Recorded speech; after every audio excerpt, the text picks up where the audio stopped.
Guys, মাননীয় মুখ্যমন্ত্ৰী ছাৰে মাজুলীত গৈ কেনেকৈ ৰাইজৰ মাজত সোমাই ৰাইজৰ খবৰ ল'লে আৰু কি কৰিলে ভিডিঅ'টিৰ জৰিয়তে এবাৰ চাওঁ আহকচোন।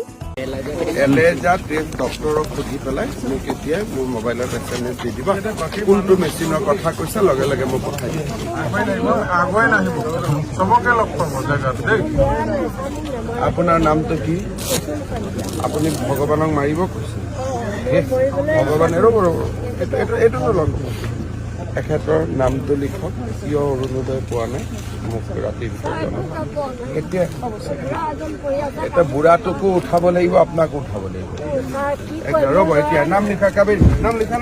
কোনোবা এগৰাকী ESC ADC লগত তোমাৰ কাৰণে আমাৰ মানে পেমেণ্টটো আজিলৈকে দিব পৰা 12 ছেপ্টেম্বৰতে আহিছিলে মানে এইটো কিহৰ কাৰণে?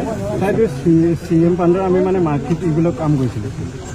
আচ্ছা, পেমেণ্ট আহিছে, তোমালোকে পেমেণ্ট পোৱা নাই, ইঞ্জিনিয়াৰৰ চহীটো আপডেট নাছিলে মানে তেওঁলোকে মানে হেৰি চেকত লিখিব নোৱাৰে মানে আমাৰ।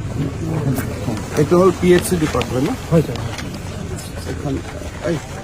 এখন